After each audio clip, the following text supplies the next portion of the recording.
Y quiero empezar contándoles lo que sucedió en aquella ocasión donde estaba Jesús enseñando. Y se le acercó primero un grupo de saduceos, que era un grupo religioso de ese tiempo, y empezó a hacerle algunas preguntas, pero no eran preguntas que venían con una buena intención para aprender, sino que eran preguntas que venían con una intención equivocada o con una mala intención. Era una pregunta que quería hacer que Jesús se equivocara, una pregunta, si así le podemos decir, una pregunta con trampa, una pregunta engañosa. Pues no querían, como les digo, una respuesta, sino que Jesús se equivoque. Así que Jesús responde a los saduceos y los deja mal parados, y la gente se empieza a asombrar acerca de las respuestas que Jesús daba, y empiezan a decir: la sabiduría de este hombre es increíble. Todo esto que les estoy contando sucedió en el Evangelio de Mateo, capítulo 22, del 36 al 37. Bueno, la historia sigue hasta el 40. Pero la historia nos dice que no solo se quedaron ahí el grupo de saduceos, sino que los fariseos, al ver que los saduceos no pudieron con Jesús, también se acercaron a él y quisieron ponerle una pregunta trampa también, una pregunta engañosa. Y la pregunta que ellos hicieron fue: ¿cuál es el gran mandamiento en la ley? Le preguntaron estos fariseos, que también era otro grupo religioso del tiempo de Jesús. Jesús responde: amarás al Señor tu Dios con todo tu corazón, con toda tu alma y con toda tu mente. Este es el primero y grande mandamiento, dijo Jesús. Y el segundo es, dijo, amarás a tu prójimo como a ti mismo. De estos dos mandamientos, dijo el Señor, depende la ley y los profetas. Lo que quiero hoy compartirles es que de una pregunta engañosa, porque eso era lo que estaban haciendo ellos, ¿no? Preguntar de forma engañosa para que Jesús se equivoque. De esta pregunta engañosa, Jesús nos deja a nosotros un principio de vida que nosotros no debemos obviar.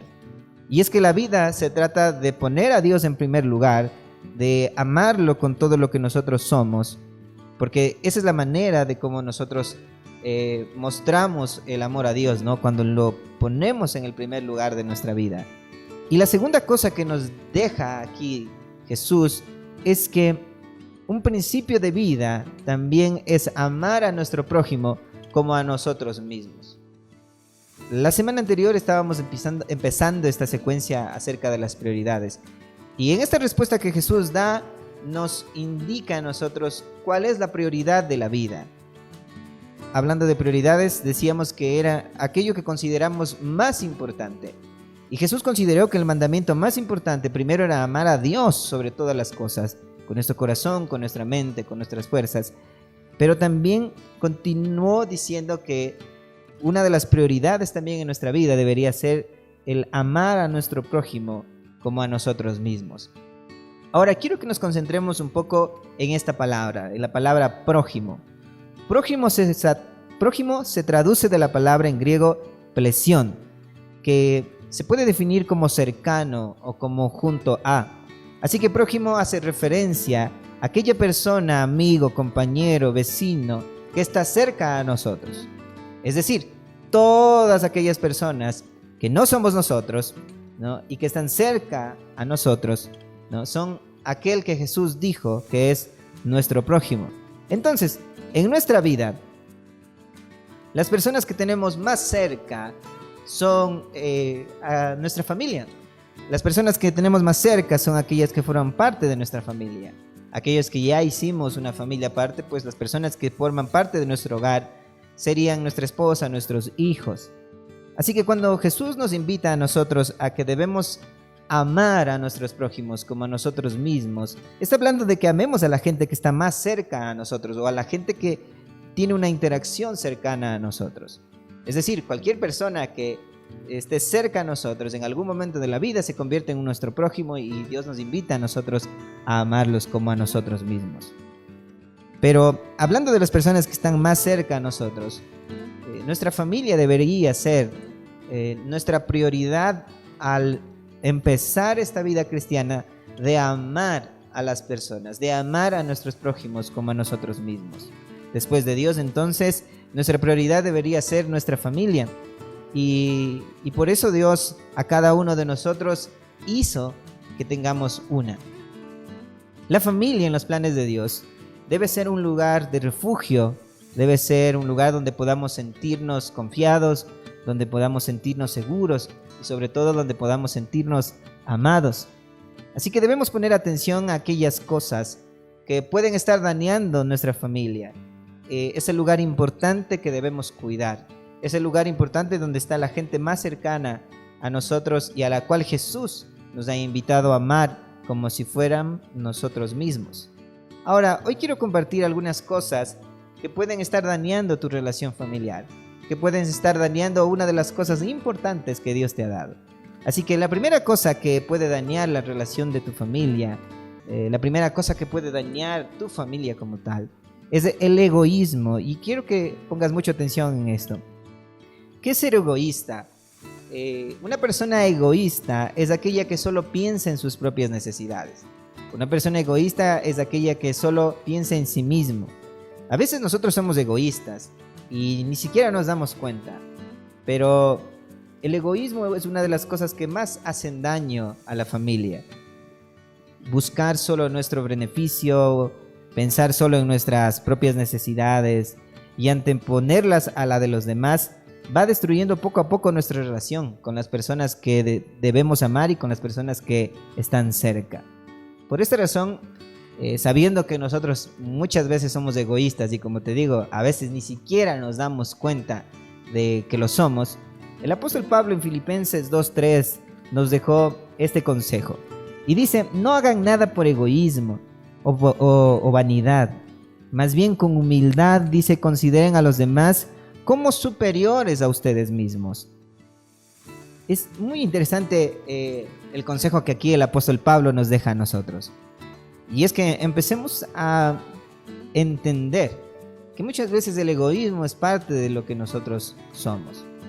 Pablo nos dice: no hagan nada por egoísmo, no hagan nada motivados por el egoísmo, no hagan nada con una actitud egoísta. Y nos lleva a nosotros más bien a vivir con humildad, considerando, nos dice, a los demás como que fueran superiores a nosotros mismos.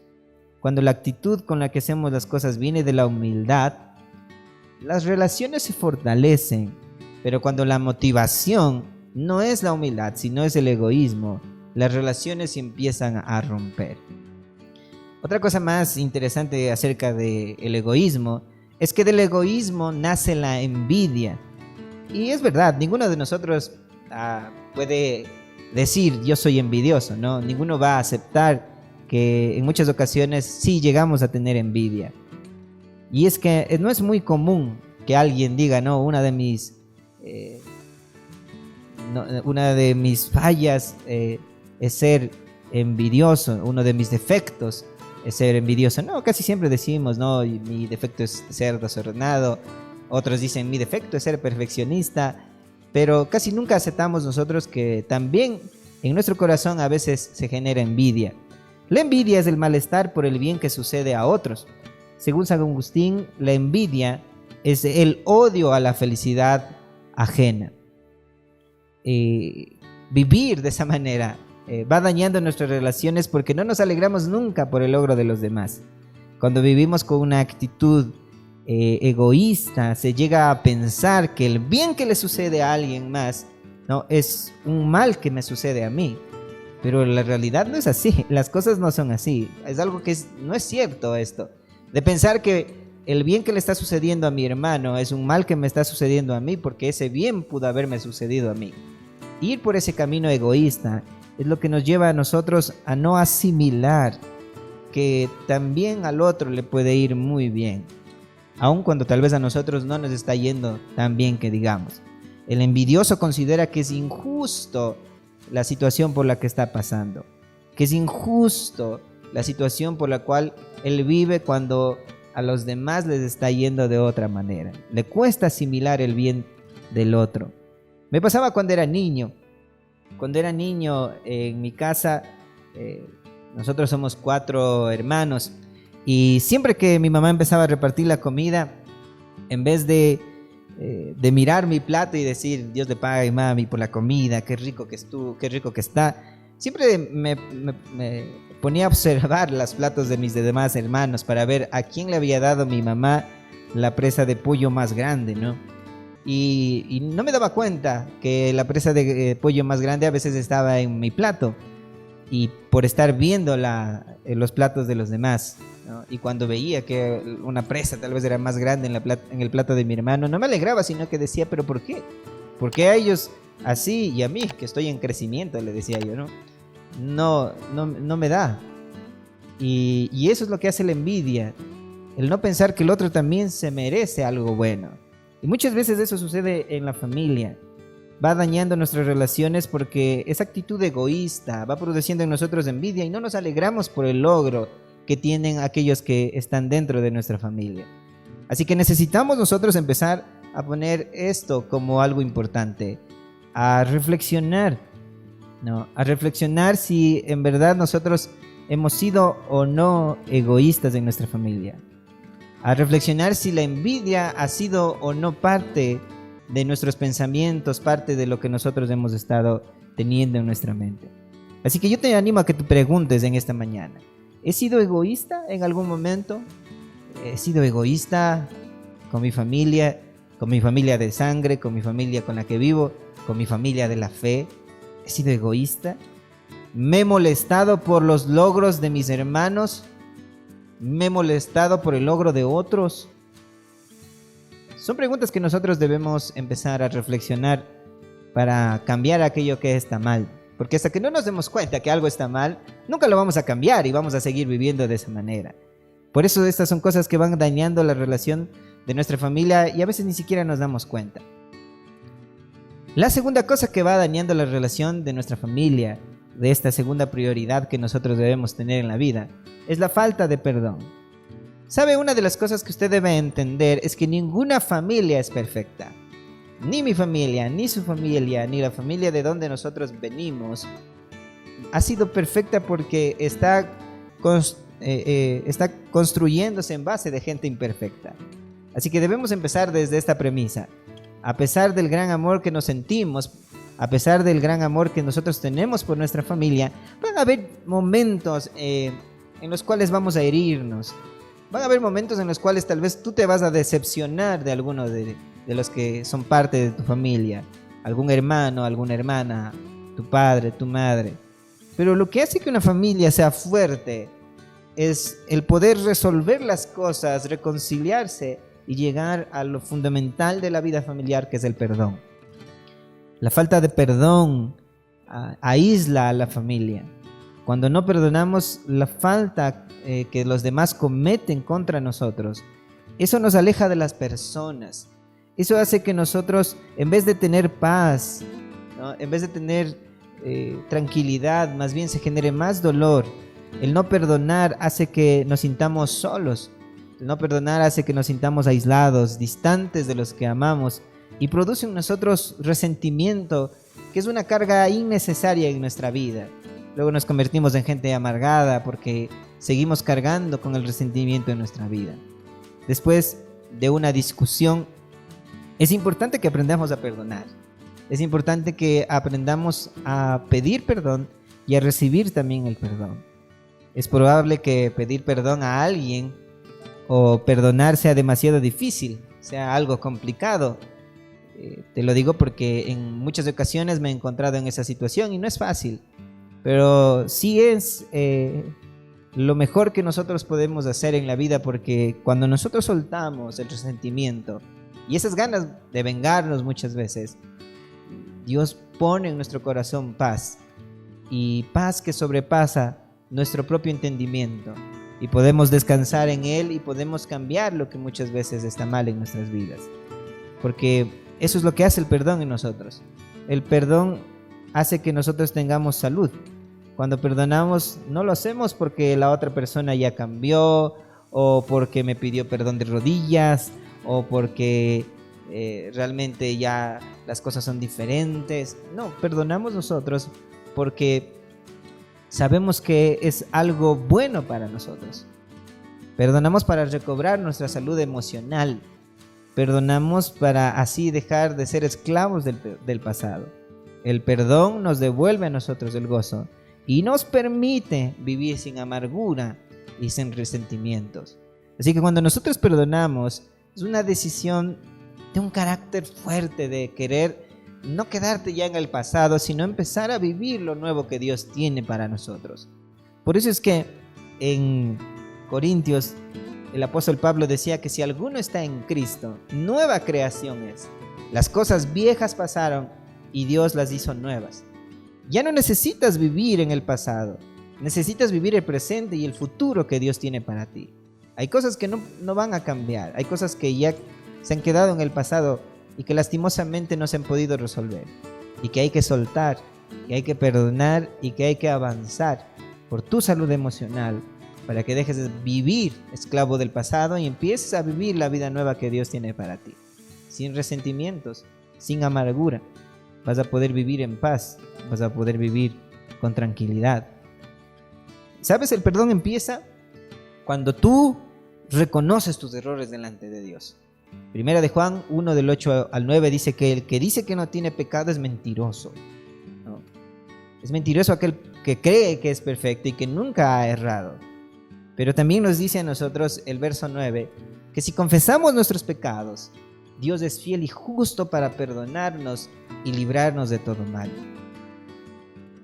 El perdón inicia cuando nosotros podemos reconocer delante de Dios que también nos equivocamos y que necesitamos también ese perdón que nos alivia, ese perdón que también quita una carga, un peso de encima que llevamos nosotros en nuestras vidas y que nos da la posibilidad de vivir una vida nueva. Si confesamos nuestros pecados, dice que Dios es fiel y justo para perdonarnos y limpiarnos de toda maldad. Esa es la experiencia que nosotros debemos llevar a nuestra familia. Que si Dios nos perdonó, también nosotros lo podemos hacer a los demás. Que necesitamos nosotros también aliviar la carga de la culpa, de la vergüenza que muchas veces parte de las personas que están en nuestra familia están cargando. Y lo único que necesitan es recibir el perdón. Así que necesitamos nosotros encaminarnos por ahí. Colosenses 3:13 también dice que si alguno tiene quejas, si alguno tiene algo contra otra persona, así como Cristo nos perdonó, también nosotros perdonemos. Así que necesitamos nosotros empezar a confesar a Dios lo que hemos hecho mal y empezar también a pedir perdón por las cosas que hacemos mal, no solo a Dios sino a la gente, y también a dar perdón para que las relaciones que tenemos, que muchas veces están rompiendo, se vuelvan otra vez a unir y que así tengamos una familia fuerte, una familia que pueda enfrentar lo que sea con la ayuda de Dios. Ahora, lo que te quiero preguntar es, ¿has pedido perdón a Dios por tus pecados? ¿Has estado un momento, algún día, en tu cuarto y has dicho, Señor, perdóname porque he fallado? Si no lo has hecho, yo te animo a que tú puedas hacerlo. Como te dije hace un momento, todo inicia con el reconocimiento de los errores que nosotros tenemos. ¿Tienes rencor hacia alguien de tu familia, hacia tu padre, a tu madre, hacia tus hermanos? Sabes, hoy es el día en el que Dios nos llama a nosotros a perdonar, a soltar, para que podamos vivir una vida en paz, para que podamos tener una familia en paz. Hace un momento te dije que el perdón no depende de si la otra persona ha cambiado, si ya está haciendo las cosas bien. ¿Sabes? La muestra más grande de perdón que nosotros tenemos es en Jesús. Romanos nos dice que más Dios muestra su amor para con cada uno de nosotros, que aún siendo pecadores, Cristo murió por nosotros. Necesitamos nosotros tener esta misma actitud por tu salud, para que tú estés bien, para que te vaya bien en la vida. Necesitas perdonar y necesitas estar atento a estas cosas que pueden estar haciendo daño a tu familia. La última cosa que hace daño a tu familia y que debes estar muy pendiente de ello es la falta de atención, el tiempo. Sabes, en este momento de la vida, casi todos los que ya somos adultos, ¿cómo ha pasado el tiempo, no? Casi todos los que somos adultos estamos ocupadísimos en muchas cosas. Muchos piensan en que quieren darles a sus hijos aquello que no tuvieron cuando eran pequeños. Pero a veces nos enfocamos en las cosas materiales, cuando realmente lo que necesitábamos cuando niños era la presencia de nuestros padres en nuestra vida. Tiempo es lo que necesitan las personas que están en nuestra casa. Atención, ¿Sabes? Una de las cosas que más atención, o más bien que menos atención nos hacen prestarles a nuestras familias, han sido las redes sociales. Las redes sociales nos acercan a las personas que están lejos, pero nos alejan de las personas que están cerca. Y eso tenemos que tenerlo en claro. A veces sí, es bonito chatear, es bonito conversar con aquellas personas que no están junto a nosotros, pero a veces sí nos olvidamos de aquellas personas que están al lado nuestro, nuestros hijos, nuestra esposa, el esposo, los padres, necesitan de tu atención. Y si tú no los atiendes, las cosas no van a salir bien. Estamos en la época donde todos estamos ocupados, guiados por prioridades equivocadas, por el trabajo, que es algo bueno, pero que muchas veces se roba el tiempo que debería tener tu familia, gastando nuestra vida en aquello que no es importante, que no es relevante, y dejando lo importante para después. No puedes dejar la niñez de tus hijos para después. No puedes dejar la adolescencia de tus hijos para después. No puedes dejar que tus padres estén a la intemperie y atenderlos después. Necesitan tu atención. Necesitan de tu tiempo. Eclesiastés capítulo 3 nos dice que para todo hay tiempo. Tiempo para nacer, tiempo para morir, tiempo para plantar, tiempo para arrancar, tiempo para destruir, para edificar, tiempo para llorar, tiempo para reír. Hay tiempo para todo. Dios nos ha dado a nosotros el tiempo y es nuestra responsabilidad saber usarlo con sabiduría para que el tiempo sea bien aprovechado y que lo gastemos en aquellas cosas que nosotros consideramos que son importantes para que después no hayan arrepentimientos. Si nosotros no ponemos atención a lo que está pasando en la vida de nuestros hijos, alguien más lo va a hacer, la televisión, el internet, las redes sociales, y por eso las cosas no están saliendo bien en las familias. Necesitas tú dedicarle un poco más de atención, jugar más con tus hijos, empezar a preocuparte más por la pareja que tienes a tu lado, empezar a preocuparte más por los padres que Dios te ha dado. Es el momento de estar atento, porque si no estamos atentos, va a pasar como pasa con la leche, que cuando uno está hirviendo la leche, se descuidó un momento y esa leche que es traicionera se regó y ahí hay que limpiar la cocina. En la vida pasa lo mismo. Por no prestar atención a las cosas que están pasando en el hogar, muchas veces se termina regando como la leche. Muchas veces se termina mal la situación familiar y luego tenemos que estar buscando la forma de reconstruir las cosas. Hoy yo te animo a que tú puedas poner atención, que tú puedas dar de tu tiempo a los que están en tu casa. El trabajo es muy importante y sé que muchos por la situación económica tienen que estar fuera de casa y tratando de salir adelante. Pero si tú puedes quedarte un poco más con tus hijos, puedes estar más con tu esposa, puedes prestar más atención a tus padres, intenta hacerlo porque el tiempo no se recupera, los momentos no se recuperan.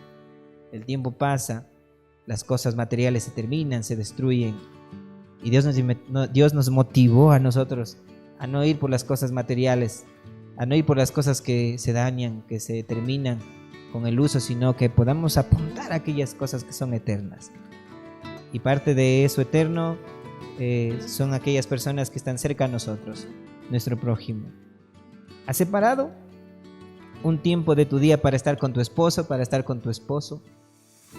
¿Has separado un día para poder solo jugar con tus hijos y poder disfrutar con ellos un tiempo ameno? ¿Cuándo fue la última vez que tuviste una conversación que no haya sido por WhatsApp, sino que haya sido con un café en la mano y que hayan podido conversar de las cosas que han pasado en tu vida? ¿Cuándo fue la última vez que dejaste de revisar el teléfono y pudiste ver a la persona a los ojos mientras conversaban? Atención es lo que muchas veces falta en casa y por lo que la prioridad, nuestra prioridad que debería ser nuestro hogar, se está acabando. Así que después de Dios, nuestra familia es aquel prójimo al que debemos amar como nosotros mismos. Eso es a lo que Dios nos está llamando a nosotros. Hoy te invito a que puedas orar por tu familia, para que estos males de los cuales hemos hablado hoy, el egoísmo, la falta de atención, y que nosotros también a veces vivimos la falta de perdón. Estos enemigos que muchas veces están ahí y que no nos damos cuenta que están acabando con nuestra familia, que los podamos nosotros ir acabando, destruyendo poco a poco. Que nosotros podamos poner atención a aquellas cosas que pasan en nuestra casa, para que no terminen destruyendo, para que no terminen con el gran regalo que Dios nos ha dejado a nosotros, que es nuestra familia. Ese regalo hermoso que Dios nos ha dado como un lugar de refugio, un lugar donde podemos vivir confiados, seguros y sobre todo, como te dije, amados. Hoy te invito a que oremos por esa prioridad, que oremos juntos por esto que Dios nos ha dado, que es importante. Te invito a que ores conmigo para terminar. Amado Jesús, oramos, Señor, en esta mañana para que nos ayude, Señor, a cuidar una de las prioridades más grandes que tú nos has dado, Señor, nuestra familia. Te pedimos, Señor, que nos ayudes a ver aquellas cosas que están destruyendo y que pongamos atención, Señor, a aquellas cosas que están haciendo daño a nuestra familia. Oramos, Señor, para que esto que estamos aprendiendo hoy pueda quedarse en lo más profundo de nuestro ser y que podamos ponerlo en práctica, que podamos ponerlo por obra, Señor. Ayúdanos, Señor, a que esta palabra que hoy hemos recibido de parte de ti, Señor, pueda hacer eco en nuestros corazones y que quede marcado, Señor, en lo más profundo de nuestro ser para que podamos cambiarlo y para que podamos mejorarlo. Ayúdanos, Señor, a entender que tú nos has dado un gran regalo, que es nuestra familia, Señor, y que quieres que ese lugar se convierta en un lugar de refugio, en un lugar donde podamos sentirnos seguros, confiados y sobre todo, Señor, que sea un lugar donde podamos sentirnos amados, Padre Santo. Gracias te damos, Jesús. En tu nombre oramos. Amén y amén.